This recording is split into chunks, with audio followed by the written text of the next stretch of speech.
The job market, and Mahesh Vyas is the MD and CEO of the Centre for Monitoring the Indian Economy. But first, let's put this into perspective and context for all our viewers who are watching this program. What is the kind of impact that COVID has had economically so far on various sectors and particularly on jobs? As a cost component, the amount of economic loss because of the pandemic, because of the lockdown, is somewhere to the tune of 30 lakh crores. In terms of job losses, according to the Centre for Monitoring Indian Economy, 12 crore Indians, that's about 120 million jobs, were lost in the lockdown period through the month of April. But there is some good news. I'll get to that in 1 second. Out of this 120 million, 27 million people who lost their jobs are youngsters who are between the ages of 20 and 30. They happen to be the backbone of the Indian economy, the backbone of the Indian labor force. 6 million of those jobs out of 120 million were lost in retail. Remember, all shops, malls, anything selling non-essentials were all shut. So 6 million jobs were lost in the retail sector. About 2 to 3 million were lost in the auto sector. Remember, the auto sector was doing badly even before the pandemic, and it was completely shut during the month of April. So 2 to 3 million was lost in the month of April in auto. But the good news is, by May, which is last month, another 20 million new jobs had come back into the market. Now, this includes small jobs in MSMEs, small factories that had opened up. It also includes some retail jobs as well. The job additions have come from various sectors. Some of it has come from technology, from the banking space as well, and of course, finance and investment. So clearly, there has been a slight uptick, a very moderate uptick in the month of May of about 20 million jobs, but that will only progressively get better. In the month of June, it'll be better than May, and going forward, July, August will be better than what we've seen in these months. So the question is, what are the jobs of the new economy? What are the jobs of the post-COVID era? What skills, what new skills do you need to learn to be able to compete in the post-COVID economy? And what old skills do you need to unlearn in the process? Joining me now is a very special panel here on Rebooting India.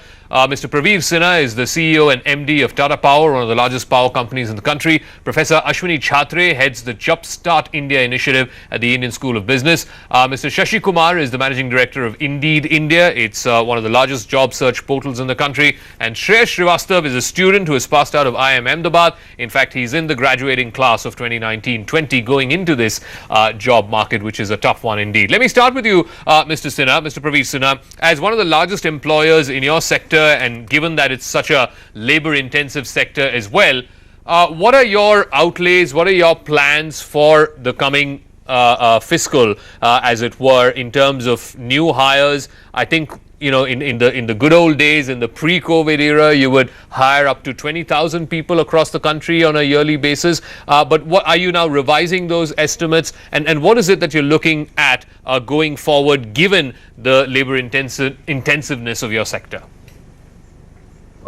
Let me first start by sharing with you that power industry is an essential service. It's a utility. And we have been continuously working during the lockdown period. So all our plants in various parts of the country, whether it is the conventional or the renewable plants, have been operating. And we had nearly 10,000 people working in our various plants, and also in the distribution and transmission. So I think as far as the power sector is concerned, it has been performing to its full capacity. Not only Tata Power, but I'm sure that all the other power companies, whether they are government held or privately held, they have all been performing very well, and they have been meeting requirement. In fact, in last 2 weeks, we have seen that the demand has gone up, and it's about 10% lower than the same period last year. So we do see the green shoots of increase in consumption, and we do hope that going forward this will further improve. As far as the new recruitment is concerned, we every year recruit large number of people at different levels, technicians, diploma engineers, degree engineers, management trainees. And this year also we have given the offers. All of them will be joining in the month of July and August. So as far as our plans are concerned, we are not reducing anything. It's not that any jobs are getting lost over here. We continue to operate at our full capacity, and all the jobs, all the people who have been working with us, they continue to work with us. So I think the power sector as such has been very robust and has shown tremendous resilience, and there would not be any loss of jobs as far as the power sector. And I think the critical thing is, I think, we've had 3 months of a lockdown. Not once have I heard from any part of the country, actually, for that matter, any longish power cuts. And this is peak summer, it's peak season, peak demand. People are running their ACs and so on. And yet, we've had more or less stable power across the country, and that's great news. Let me now go across to Mr. Shashi Kumar, the MD of Indeed India, one of the biggest job search portals in the country. And I think you guys put out some data, and I'd like to read from that, Mr. Shashi Kumar. The trend in job postings, new job postings was about 50% lower by the end of May as compared to the same time last year. Tell us, where are the maximum job losses happening, and more importantly, where are the new jobs opening up, according to you, from the data that you're seeing on your portal? So the maximum job losses have happened in aviation, in hospitality, in dentistry. These are some of the segments where we've seen a significant loss in jobs. We've seen that to some extent we've had software tech hold up better than others. Obviously, there's been a reduction in the number of openings. We've seen sales also hold up to quite a lot. But as I said, they have seen reduction, but not as much as the sectors I mentioned. Is there any particular reason for that? I mean, sales, you'd imagine that it's all weather, right? I mean, every company needs to sell. So I get that. But software, one would have imagined that, given the large number of people who've been shifted to work from home, that they would sort of shun off some of the workforce. But that hasn't quite happened in the numbers that perhaps we were anticipating. No, it hasn't, primarily because you still need people to manage the systems, and considering that India sort of, gives a lot of manpower to managing large systems across the world, they needed them to function irrespective of whether they were in office or at home. So we did see that go up. We saw cybersecurity definitely go up in the last couple of months as compared to earlier, and also as a percentage of all jobs. So we've seen those pockets come up. I think there are a lot of new products, technologies that have come up which need support, and I think that sort of held up the software numbers. Okay, let me go across to Professor Ashwini Chhatre. He heads the Jumpstart India initiative at the Indian School of Business. This is, of course, a joint sort of venture, as it were, between professors and students to try and reimagine the economy in a post-COVID era. So given what we've seen, what companies have discovered, that work from home can be just as effective as working from office, that you don't need to pay such high commercial real estate prices and occupy properties in center of town across the country. Given all of this, Professor Chhatre, how do you think the modern day workplace post this pandemic is going to change, and what are the adjustments that companies are going to make in the modern day workplace? I think the biggest change is going to be much greater awareness of what the government is trying to do, and efforts to align with public investments and public efforts, policy initiatives.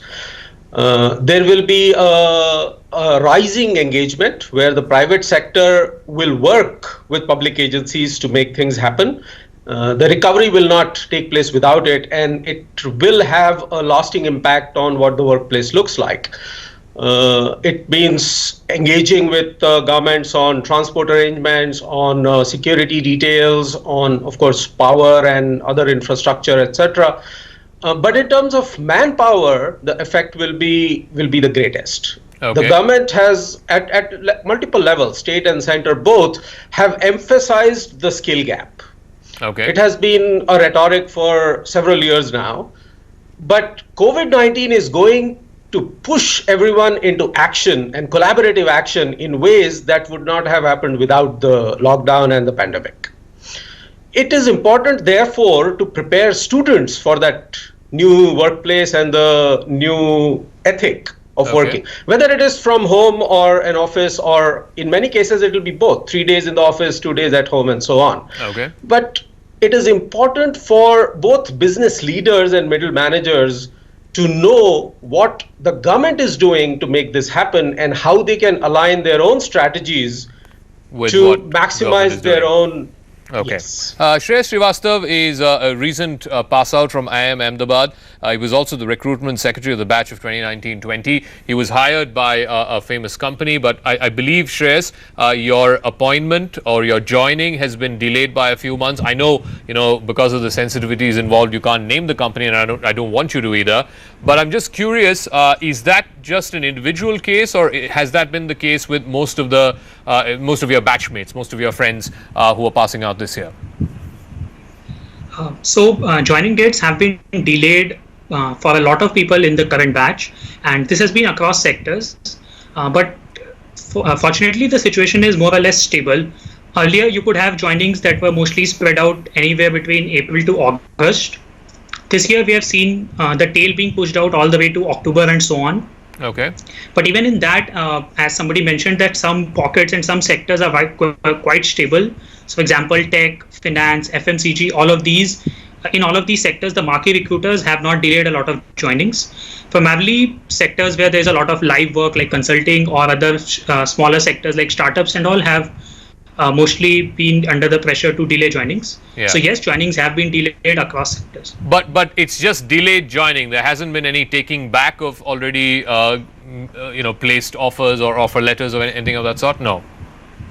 So unfortunately, there have been some cases in which final offers that were made have been rescinded. Okay. And once again, this has been across sectors. A lot of large names also have been hit by the pandemic and they had to revoke offers. Okay. But once again, some sectors have been quite strong and some have even bounced back and doubled down on their hiring numbers. Okay. But yes, some offers have been lost across. Let me go back to Mr. Sinha before I bring in Mahesh Vyas, because CMI has put out some interesting data where, yes, in the month of April when there was a complete total lockdown, there was 120 million jobs that were lost. But suddenly in the month of May, and we were still in lockdown, mind you, in the month of May, 20 million new jobs were added. But Mr. Sinha, what I'm curious to know from you is something that Professor Chhatri also referred to, that this skill gap, this deficiency of skilled labor that we keep talking about, and God knows I've been hearing about this for the last 20 years.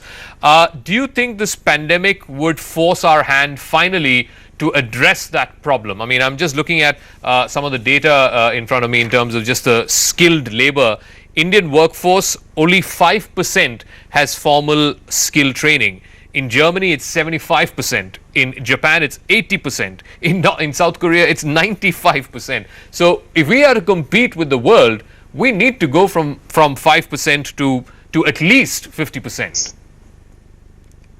I agree with you that the skill sets that we have for the Indian labor is not of the same level that you see in Europe.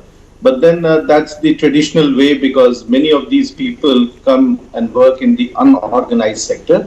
How, if you see in the organized and large companies have their own skill training centers, there has been huge amount of impetus on improving the skill sets.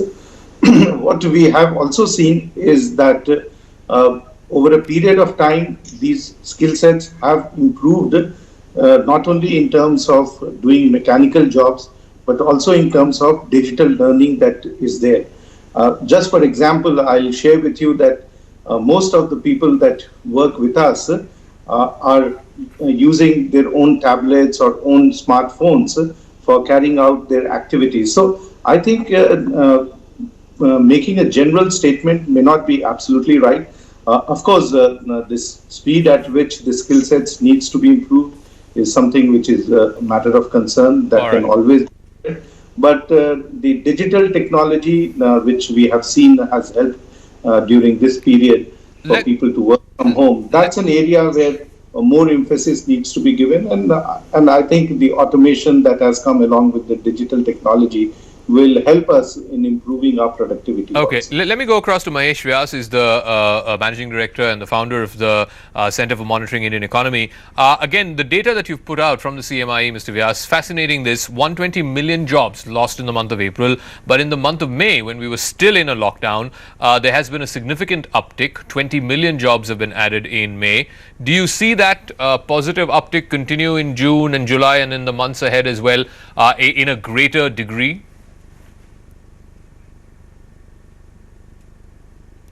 Well, it does look like it will improve further in June.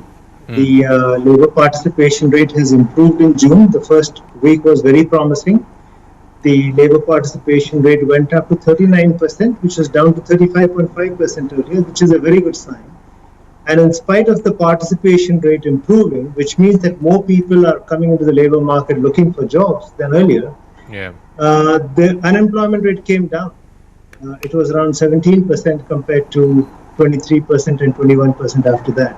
Okay. So this improvement in the labor participation rate and a simultaneous fall in the unemployment rate tells us that more people are looking for jobs and more people are getting jobs. So I expect if the trend of the first week of June continues, the June numbers should be much better than the May numbers. So 20 million in May, then possibly 25, 30 million, who knows, in the month of June. But what I'm also curious about, and we asked this to some of our other panelists as well, is, we saw a lot of migrant labor go back. And while we don't have exact figures of the large number of people who've gone back, I think the official Indian Railways figure something around 60 lakhs. What I'm curious about is, by when do we see much of this labor come back? Because unless they come back, you can't have industry restart in full capacity like we saw pre-COVID. And are you also hearing of reports of, some of this labor already coming back to some industrial pockets?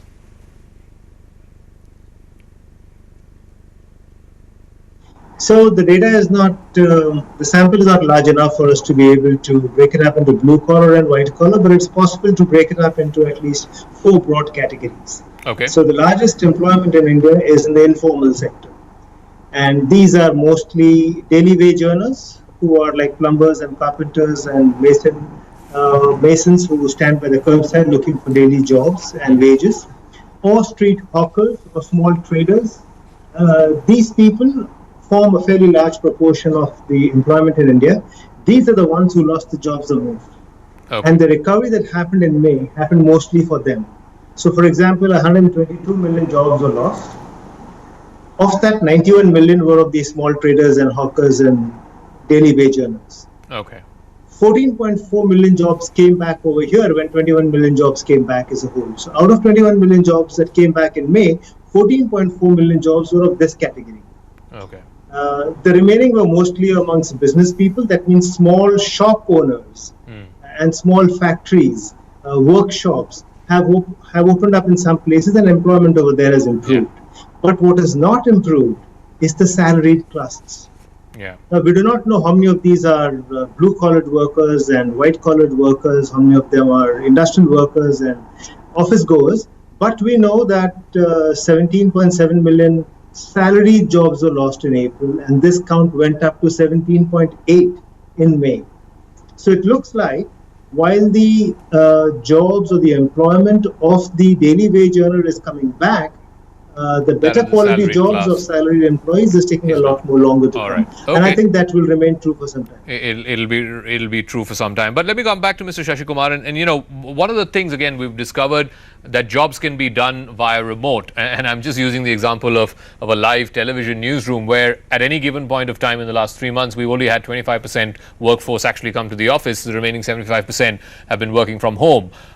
So obviously this would have been a revelation for all industries that thought, coming to office, and it's not just a utility thing, it's also a cultural thing, right? For us Indians, we have to come to office to be seen as doing some work. If we sit at home, it's considered, we're not working, we're just whiling away time. The question is, now that companies have discovered this and the inherent benefits of it, whether it is, you don't have to pay for high real estate costs, you don't have to have fixed costs like, internet broadband service in your office and so on and so forth, electricity. Do you see this fundamentally altering the nature of the new age job, as it were? Oh, yes, absolutely. It's going to alter how people work. We are, as I always say, we are at this moment a part of one of the world's largest social experiments. But while we look at all the positives, it's not always completely positive, right? I mean, we have young people, even in the, in the salaried classes, 4 or 5 staying in a flat and working. And if all of them are working at home at the same time, it's not the best experience for them. We have people who live with aged parents and with other distractions at home who are not able to work completely well. So I think once we've spent some more time here, there'll be a thorough analysis of how this period has been, what have been the benefits for companies, what have been the benefits for employees, what have been the benefits for the environment, what have been all-round benefits, and then companies take a call. In fact, in the past, within Indeed, I've had employees who've come up and said, look, can our role or function have flexible working and can we work from home for some time? These same employees have come back and said, you know what, when can we come back to office? So it's going to be both ways. While we will definitely see a lot of roles that can function from home and function effectively from home, but we'll also see roles for which people need to come into office, and we'll also see people who thrive in an office environment. Okay.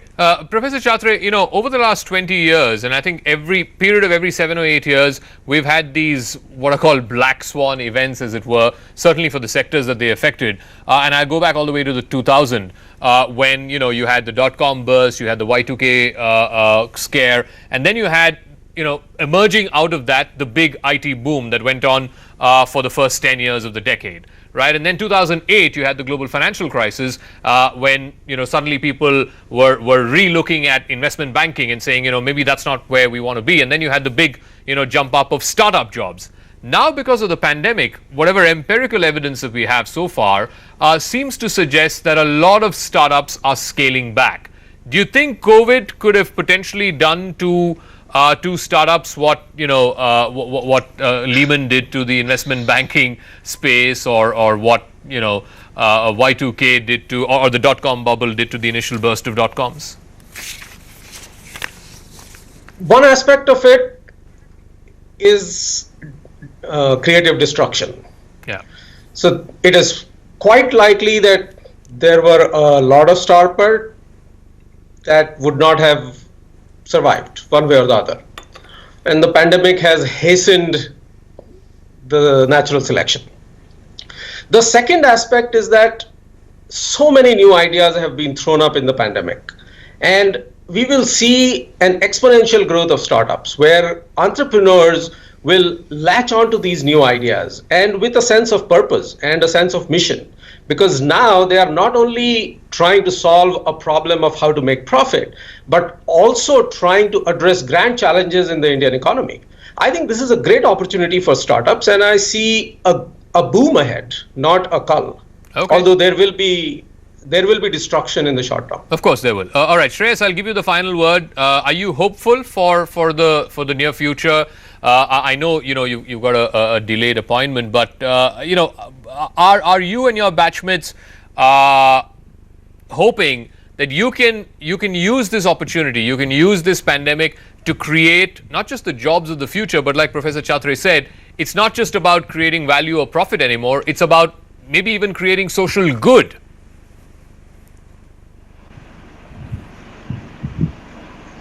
Shreyas, that question was to you. All right, I don't think you can hear me. So we'll leave it at that. Thanks very much, Professor Chhatre, Mr. Sinha, Shashi Kumar, and Shreyas Srivastava for joining us. Thanks also to Mahesh Vyas of CMIE for joining us here on the special broadcast of Rebooting India. So clearly, yes, the pandemic has been a black swan event, no doubt about it. A lot of people have been affected by it economically, for sure. A lot of jobs have been lost, but it's not as bad as the doomsday sayers would have it, because clearly if CMIE itself is saying that 21 million jobs have come back in May, and the hope is, as Mahesh Vyas put it, that will be a better number in June and an even better number in July and August, I think it's going to be interesting to see not just where those new jobs are coming from, but what kind of people are being employed, what kind of skills are in demand for those new jobs. We'll leave it at that. Thank you very much for joining us here on Rebooting India. This episode goes up on our website, news18.com. From me, Zakir Jacob, and the rest of the team, thanks for your time. Good night.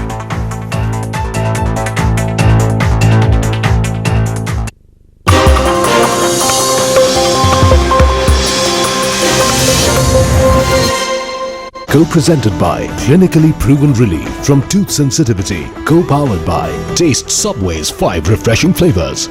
Sriram's IAS dreams to you. Civil Services online coaching programs starting from